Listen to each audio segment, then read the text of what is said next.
Olá pessoal, estamos aqui mais uma vez para falar sobre os capacitores. E como já foi mostrado na explicação da aula 27, e aqui só para relembrar, quando conectamos a pilha ao suporte, os elétrons que estão em excesso nesse polo negativo, eles irão se deslocar para a placa metálica desse capacitor. Aqui nós colocamos as placas para ilustrar melhor. Dessa forma, essa placa que está aqui dentro ficará carregada negativamente. Essa outra placa, ela perde elétrons, né? Tem uma placa aqui também, como essa, ela perde elétrons que vão ser atraídos ao polo positivo dessas pilhas. Aqui estão. Dessa forma, essa placa assume cargas positivas.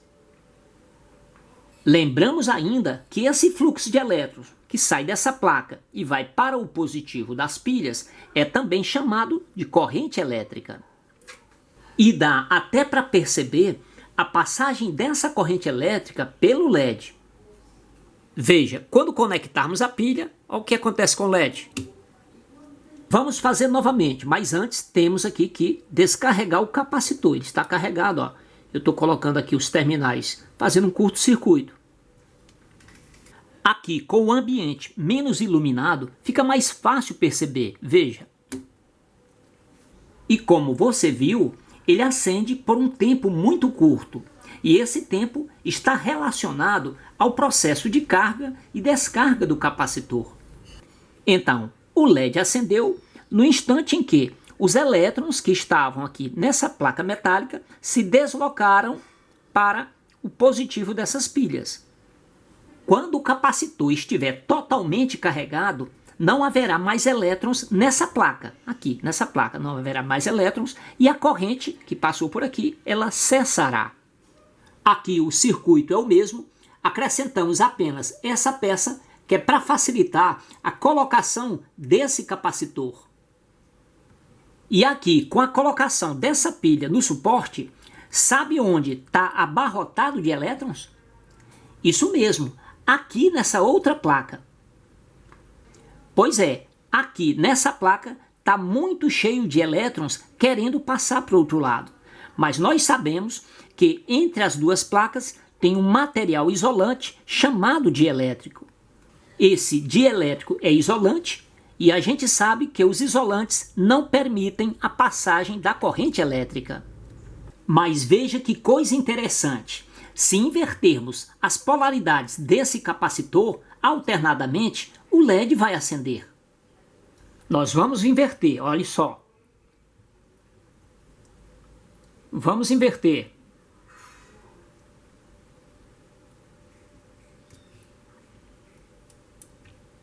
E como você observou, à medida que alternávamos as polaridades do capacitor, o LED acendia. Porém, seria muito inconveniente e praticamente impossível que alguém pudesse ficar invertendo essas polaridades de um capacitor no circuito. Por isso, entrará agora em cena algo que vai solucionar o problema, que é a corrente alternada. Já vimos em um de nossos vídeos que a corrente alternada não tem uma polaridade definida, como a corrente contínua. Nessas pilhas, aqui sempre vai ser o polo negativo e esse outro aqui sempre vai ser o polo positivo.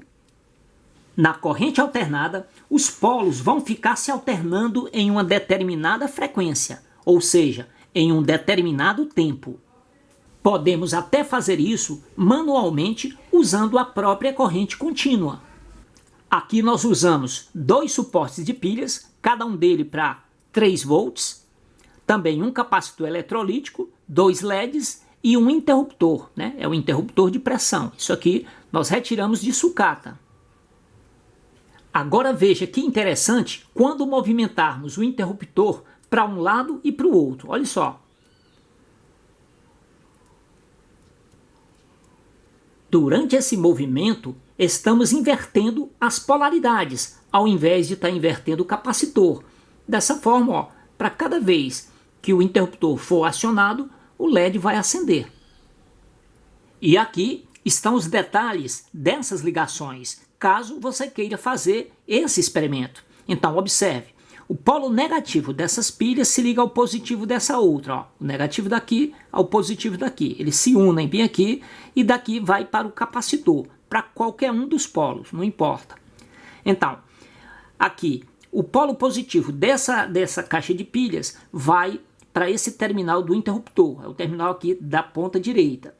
O negativo desse outro suporte de pilha vai lá para o outro terminal, que é o da esquerda, essa parte aqui de cima.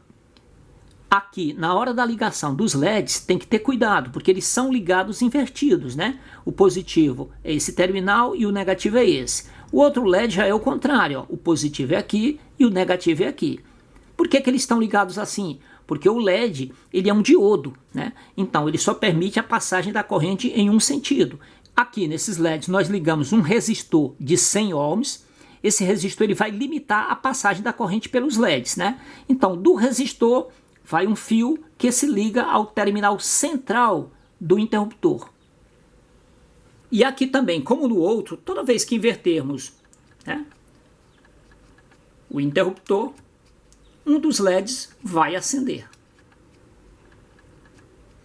Pessoal, agora chega de fazer simulação e vamos para um experimento onde usaremos a corrente alternada de verdade. Isso mesmo, nós temos aqui mais uma vez o nosso já conhecido e super importante gerador de corrente alternada. Ele é feito com um alternador de bicicleta acoplado a esse molinete de pesca. Ele tem sido muito útil em nossos experimentos e dessa vez não vai ser diferente, pois ele nos ajudará a entender perfeitamente o funcionamento do capacitor na corrente alternada. E só para deixar registrado, colocamos aqui o multímetro na escala de corrente contínua até 20 volts. Vamos aqui girar o alternador e na escala de corrente contínua ele não gera coisa nenhuma, né? Porque realmente ele é um gerador de corrente alternada. Vamos agora colocá-lo na escala certa, né? Corrente alternada até 200 volts. Vamos agora acionar o gerador e ele vai gerar próximo de 6 volts. E aqui o circuito é bem simples. Esse fio está vindo do gerador, se ligou aqui na lâmpada, está ligado em série com a lâmpada. O capacitor eletrolítico também está ligado em série com a lâmpada. E aqui volta lá para o fio do gerador. E quando acionarmos o gerador, a lâmpada vai acender.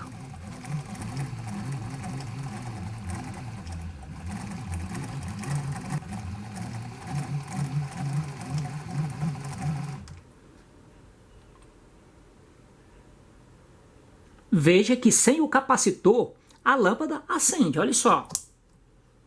Com as pilhas, corrente contínua, ela acende.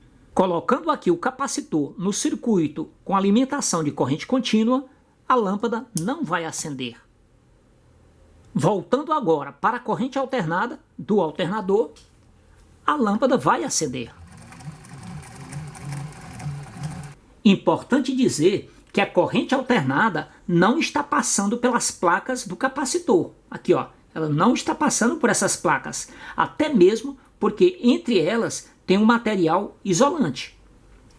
O que está ocorrendo é uma inversão de polaridades e assim o capacitor é carregado e descarregado, dando essa falsa impressão de que a corrente está circulando por ele.